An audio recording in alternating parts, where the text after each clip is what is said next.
আসসালামু আলাইকুম এভরিওয়ান। আজকে আমি করে দেখাবো কিভাবে সহজে মুরগির মাংস রান্না করা যায়। আমার ভিডিওটি তাদের জন্য যারা নতুন রাঁধুনি আছেন, বেশি একটা রান্না করতে পারেন না। এই যে মাংসগুলো আমি ধুয়ে ভালো করে পরিষ্কার করে নিয়েছি। আমি ঝুড়িতে রেখে দিয়েছিলাম 10 মিনিট। ধোয়ার পরে মাংস ঝরিয়ে রাখলে ভালো হয়, মাংস থেকে পানিটা সুন্দর মতো ঝরে যায়। এখানে দিয়ে দিচ্ছি 1 চামচ লবণ, দিয়ে দিচ্ছি 1 চামচ হলুদ গুঁড়ো, দিয়ে দিচ্ছি 1 চামচ লাল মরিচের গুঁড়া। লেবু কেটে 2 পিস লেবু নিয়ে নিয়েছি। লেবুর রসটা এখানে চিপে দিয়ে দিব। লেবুটা এই জন্য দেওয়া, লেবুটা দিলে মশলার ঝাঁজটা লাগে না। অনেক সময় বাচ্চারা খেতে পারে না মশলার জন্য, আপনারা দিলে দিতে পারেন, না দিলে স্কিপ করতে পারেন। এখন ভালো করে মেখে মিশিয়ে নিব। মাখানো হয়ে গিয়েছে, এটা এখন 10 মিনিটের জন্য রেস্টে রেখে দিব। এই যে দেখতে পাচ্ছেন, চুলায় প্যান বসিয়ে দিয়েছি। প্যানে আমি পরিমাণ মতো তেল দিয়ে দিচ্ছি। তেলটা একটু ভালো করে গরম করে নিব। তেলটা গরম হয়ে গিয়েছে, এখানে আমি একটা একটা করে সবগুলো মাংস দিয়ে দিব। মাংসগুলো এপিট ওপিট করে একটু লাল করে ভেজে নিব। এই যে দেখতে পাচ্ছেন, মাংসগুলো ভাজা হয়ে গিয়েছে। এখন আমি মাংসগুলো তুলে নিচ্ছি।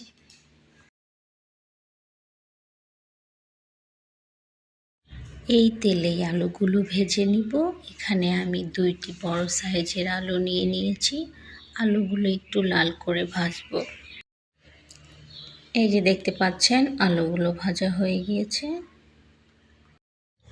অনেকেই মাংসতে আলু পছন্দ করে না, কিন্তু আমি মাংস রান্না করলেই আমাকে আলু দিতে হয়। আমার বাচ্চারা মাংসতে আলু খেতে অনেক পছন্দ করে।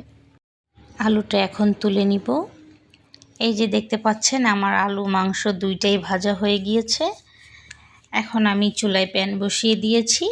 এখানে পরিমাণ মতো তেল দিয়ে দিচ্ছি। দিয়ে দিচ্ছি পেঁয়াজ কুচি। এখানে আমি 4টি পেঁয়াজ কুচি করে নিয়েছি। দিয়ে দিচ্ছি গরম মশলা। এখানে দিয়ে দিচ্ছি আমি 2টি এলাচ, 2টি দারচিনি ও 2টি লবঙ্গ। মশলাটা আমি একটু কমিয়ে দিচ্ছি, কারণ এখানে আমি মশলা বাটা দেব। পেঁয়াজটা একটু লাল করে ভেজে নিব।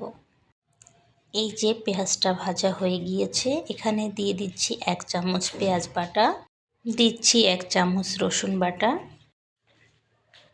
দিচ্ছি 1 চামচের কম আদা বাটা, দিচ্ছি 1 চামচের কম জিরা বাটা, দিচ্ছি হাফ চামচ গরম মশলা বাটা।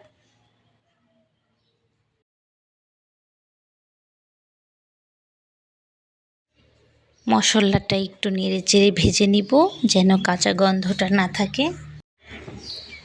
মশলাটা ভাজা হয়ে গিয়েছে। দিচ্ছি 1 চামচ হলুদ, দিচ্ছি 2 চামচ লাল মরিচের গুঁড়া, দিয়ে দিচ্ছি 1.5 চামচ পরিমাণ লবণ।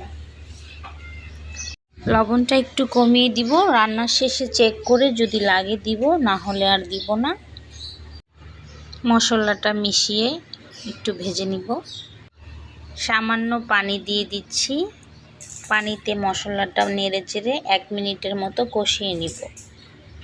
মশলাটা কষানো হয়ে গিয়েছে। কি করে বুঝবেন? যখন মশলার উপরে তেল ভাসবে। এখন ভাজা মাংসগুলো দিয়ে দিব। আমি আলুগুলো একসাথে দিয়ে দিব, কারণ মুরগির মাংস হতে সময় বেশি লাগে না। কিছুক্ষণ নেড়ে চেড়ে কষিয়ে নিব। আমি এখানে পানি দিব না, এই তেলে কিছুক্ষণ কষিয়ে নিব। ঢেকে দিচ্ছি 5 মিনিটের জন্য। চুলার আঁচটা লো করে রেখেছি, কারণ আস্তে জালে আমি মাংসটা কষাবো, তাহলে আলু মাংস সিদ্ধ হয়ে যাবে। এখানে আমি পানি অ্যাড করিনি। 5 মিনিট পর ফিরে এলাম। মাংসটা কষানো হয়ে গিয়েছে, সিদ্ধ হয়ে গিয়েছে। দেখেন তেল বের হয়ে এসেছে। এখন আমি পরিমাণ মতো পানি দিয়ে দিব।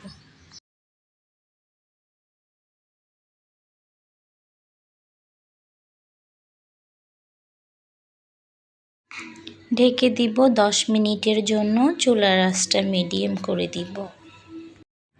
10 মিনিট পর ফিরে এলাম। দিয়ে দিচ্ছি 2 থেকে 3টে কাঁচামরিচ। কাঁচামরিচটা দিচ্ছি ভালো ফ্লেভারের জন্য। এই তো মাংস রান্না হয়ে গিয়েছে। আমার রান্নার ভিডিওটা আপনাদের কেমন লেগেছে কমেন্টস করে জানাবেন, লাইক করবেন আর হ্যাঁ সাবস্ক্রাইব করতে ভুলবেন না। আল্লাহ হাফেজ।